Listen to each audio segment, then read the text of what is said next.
beautiful people, welcome and welcome back to my channel. My name is Oluchiimoh, and on this channel I talk about cake business. I share tips on personal development, entrepreneurship. I do story time, tutorials, vlogs, and I share recipes as well. And you're welcome. If you're stopping by for the first time, you are most welcome to this channel. I bet that it's a family that you will love, so kindly subscribe to my channel. And if you've always been here, thank you so much for your support, for always being a part of the family. Today I'll be answering those burning questions you have as a baker. Now I dropped on my community tab that you should ask me questions, not questions bordering on any particular thing, but questions related to baking, to cake business, and some of you dropped some of your questions, and so I'll be treating them today. I'll be providing answers to those questions. I already answered some of them, but I want to do that again on a general note, so that just in case you're watching this video, you can see the answer to your question, and just in case you haven't come across those questions, you can also learn. So please stick around. I'll be right back. And you're welcome back. So without further ado, let's just delve right into the video. Now if you see me looking down, it's because I'm looking at my book and trying to read the questions that you have here. Okay, so the first question is, I have been using foil packs to sell my cakes in, but I want to level up and get better packaging. If you don't know what foil cakes are, I'll put it on the screen, okay, to make it look more aesthetic. But since I'm a small business, it's very tight financially to do so. How do I level up financially first with my low budget foil packs? Okay, so and this was the answer, because I think I've already answered this one. I said she should do she used stickers and also ribbons. I have a video where I shared affordable or simple ways that you can brand your cake business. I'm going to link the video somewhere for you so that you can watch the video after now if you've not watched the video, or if you've not come across that video. So what you can do if you're a small business and you're looking to level up, because packaging is very important. In Nigeria here, when we refer to packaging, it's a different thing from the actual word packaging. So packaging in the real sense of the word includes branding as a cake business. Now if you know that you're not financially buoyant, but you want to sort of level up your packaging, you want to level up your business, you want to level up the way your product looks or your branding, then there are little things you can do. For example, you can use a ribbon to tile these foil packs so that they don't just look ordinary. You can use brown paper, you can use parchment paper after putting them in the foil cakes. Okay, let me not say brown paper because I think they will cover the beauty of what you have. But if you're using that, maybe just a little piece, you tear it, wrap it around your foil pack, and then tie it with a twine. I think it's what it's called. I'll put it on the screen if I can find the picture. So you tie it with a twine. If you do that, it won't cover the entire picture. Now that is one option. Another option is to, after baking in your foil pack, you put it in a transparent film, in a transparent plastic wrap, in a transparent nylon, like we call it here in Nigeria, so that people can see. Okay, the third option, and then tie the beautiful ribbon and then put your sticker if you have one. The third option is to just go ahead and cover it with a cling film and then put your sticker on it, also with a nice ribbon. Like, there are tons of packaging ideas that I could share with you that will just take it from one level to the next. So instead of it looking ordinary like this, it is looking like this. Okay, so please try and work on it. Don't let anything hold you back. Don't let anything stop you. Check Pinterest, check online. You're going to get lots and lots of ideas. Check Instagram. You're going to see tons and tons of ideas that you can implement as a small cake business owner. The second question is, every time I add shortening to my buttercream, I end up with tiny lumps of shortening in them, even though I beat for so long before adding the margarine. How do I get rid of lumps, please?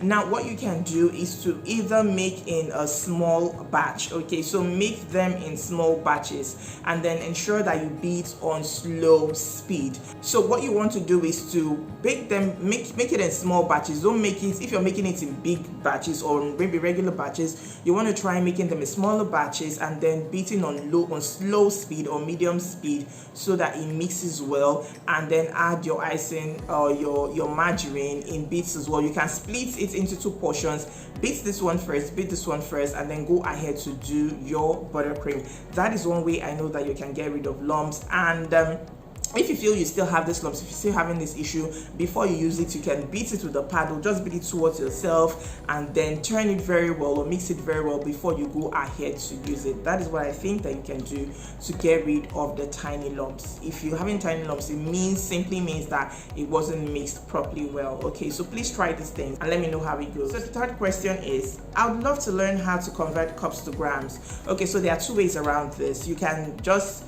use a Google converter. Like there are converters on Google where you can just input the number of what you want to convert, maybe from cup to grams or grams to cup, or either ways. Okay, so you can use a Google converter, or if you want to and you have the time, you can actually do it manually. So measure whatever you're measuring in a cup, measure what it is in the cup, and then transfer to a scale, to your measuring scale, whether digital or analog or manual or whatever it is. Do you understand? So measure, if for example you want to measure 1 cup of flour, measure 1 cup of flour, use 1 cup of flour, and then put it in your scale, or put it on your scale.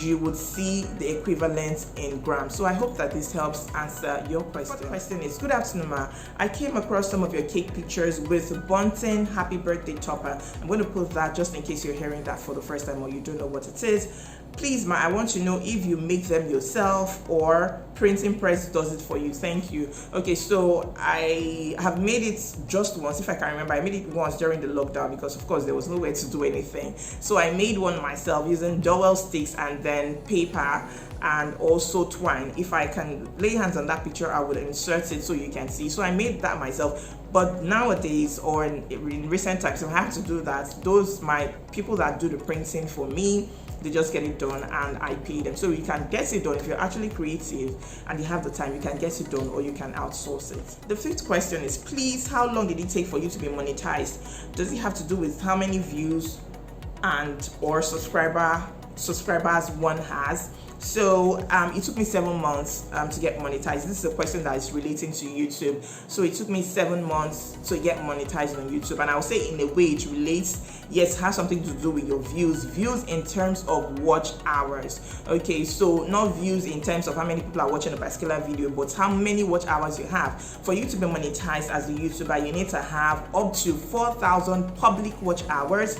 Public meaning that your videos have to be public, in public mode, where people can see, not private, not unlisted, public mode. And then you need to have up to 1,000 subscribers. When this happens, when you reach this threshold, then you are qualified. You'll be qualified and you'll be invited by YouTube to join the YouTube partnership program. So I hope I've been able to answer your question. Thank you. So the 6th question is, my buttercream is always soft immediately I add colors to it, and it won't dry. Please, what should I do? So what I already answered this question, but what I advised was that you use paste or gel. Now the thing is, it could either be the color or the buttercream you are using. Is that the recipe is too light, so when you add color it becomes lighter and it won't dry. It's very possible that there is something wrong with the buttercream, maybe the consistency, or that the color you're using is liquid. So when you add it to your already light buttercream, or you add it to your buttercream, it makes it runny. So you want to try using either powdered, paste, or gel colors for your buttercream. And if it's a thing that it's a buttercream that is the issue, then you want to try changing your recipe, get a better recipe,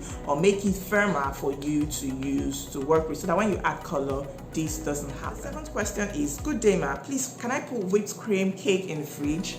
Will condensation take place after? So my response to this was, it depends on how long, and it depends on how the power supply is in your area. So if you have good power supply and the fridge is really, really cold, then, and you keep it for long, condensation will take place. Yes, it's going to take place. But if it's something that is not, the power supply is not so strong, not so effective, you can keep it for long and nothing will really happen. Okay, so I assume you're talking about fridge, like you mentioned. If you're talking about freezer, it's a different case. Put it in the freezer for long, condensation will take place after some time. So if you're using a fridge, you are good to go. If you're using a fridge, you're not keeping it for too long and it's not too cold, then you are good to go. That's why it's recommended that you get a chiller. That's best, because to keep your cake cold and sort of dry at the same time. The 8th question is, I watched your video on how to edit with InShot app. The songs that come with it, are they copyright free? I already answered this question. I told her to check their terms and conditions, because yes, I use InShot app for editing. Just in case you haven't watched that video, I would link it up somewhere. So I use InShot app for editing, but I don't use the songs in InShot app. Okay, I don't use the songs there, so I don't really know. I know that there is someone that I use his music, Ikson, that has his music, his songs on InShot, but I don't know the arrangement. But they will usually mention that you should, to avoid copyright issues or something like that, you should mention the name of the artist, and they will give you a link to copy. So I really don't know, but you can check Google for their terms and conditions of using their music or their songs. So the ninth question is, good day, ma, how can I avoid cracked fondant? So my answer would be, the first thing is to get a good recipe. If you have a good recipe, your fondant shouldn't crack. It shouldn't crack. Now the second thing is that you might need to reduce the amount of CMC that you have in your fondant. If you have too much of CMC in your fondant, it's going to make it crack. It will dry hard and then crack when you want to use it. Probably when you roll, you will see that it's cracking.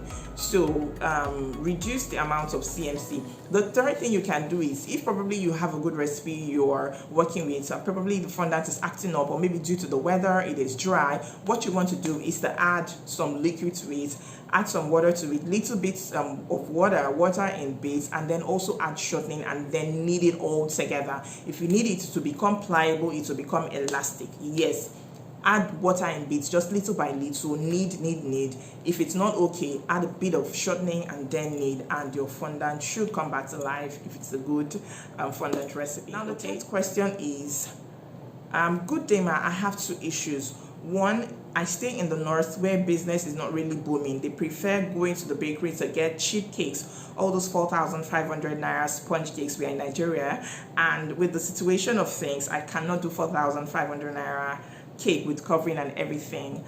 Secondly, I noticed if I use acabado color in my buttercream, it's a certain brand of buttercream color we have here, I see the color in my cake like spots, especially if I keep it in the fridge.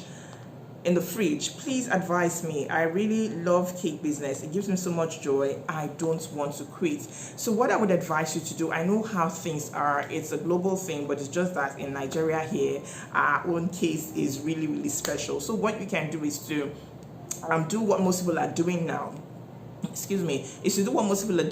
Create order products packages for them that are lesser than what you can, that will be beneficial to your business. Let me just put it that way. So if you can make treats, if you can make cake slices, it might not be really what they want. So as long as they're able to meet their cake need and you're able to market right, you should be able to get people that will buy this. So you can look at doing cake slices, cake parfaits. I have a video on cake parfait. If you've not watched it, I'll link it. Cake parfait. You can also do small boxes. You can do cake loaves. There are a lot of things you can do that would give you that would help you make some revenue, make some cash, and then still make a profit, and you're not losing and you're still meeting their cake needs. So let them know this is the product we have. Still stick to what you're doing, but let them know also we have this product just in case you want to buy cakes that are more affordable, something like this. Just try to market it right, try to do your marketing right, and you will be good to go. It takes a lot of effort. It's not just simple as I say, but I know that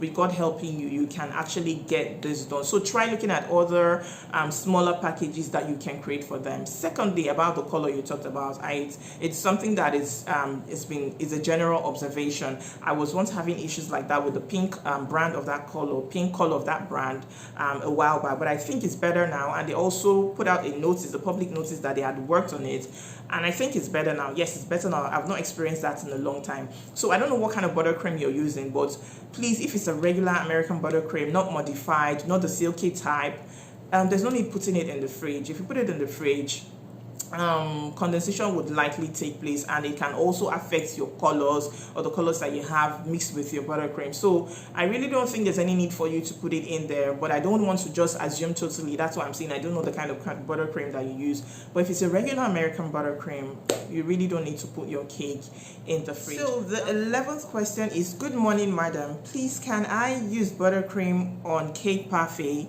or in cake parfait, or is it only whipped cream? Now it depends on the type of buttercream that you are using. So I can't categorically say yes or no, but you can use buttercream. For example, if you're using a meringue based buttercream, then you can use it because of course to taste nice. But I don't know, I just feel that whipped cream is lighter, it is easier to eat with cake. That's something you can eat continually. You can also use ice cream. Yeah, ice cream is something that you can use to make parfait. So it depends. Some people also use I don't know if Greek yogurt is used for cake parfait, but yes, you can use buttercream depending on the type of buttercream that you're using. That's what I can say. So if it's the regular buttercream or the hard type of buttercream, not one that is silky or creamy or melts in the mouth, then I would advise you not to use it, to just stick with whipped cream. Okay, now this other question that I have here is a bit lengthy, but I'll try to read the one that I can and then summarize the rest. I hope that I remember all. Please, in a situation whereby you meet a client online, not like someone referred them to you, how do you get them to trust you with their money? The advance you tell them to pay as commitment. Please, can you relate? Please share your experience and the way out. And then she goes to cite an example of, I understand where she's coming from. So you have, and then she goes on to cite examples of a situation where she had a client just, reach out to her online, and then she asked the client to pay about 50% or thereabout, and the client refused and said he was going to pay on delivery, and that was what he did. He actually kept to his word and paid on delivery. And then there is someone else during Valentine period that she made a cake for. The person even said she was coming to pick up, and then when she comes to pick up, she would pay, and then on that day she did not come to pick up.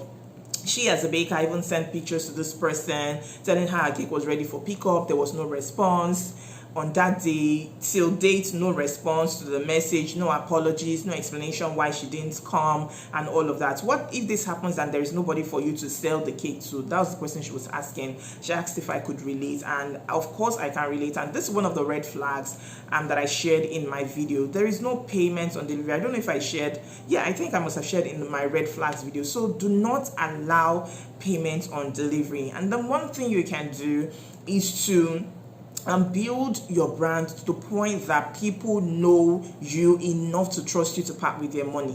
This is one of the things I teach and I talk about. Know, like, and trust. Keep building it. It's not a one-off thing. It's not a one-day thing. It's not something you just do because you say, oh, Valentine is coming, Christmas is coming, I want to sell cakes. Oh, how do I get people to trust me? It's something you do over time. So you build a brand that is trustworthy. How do you do this? You work on building your social currency. Okay, so these are things like sharing testimonials.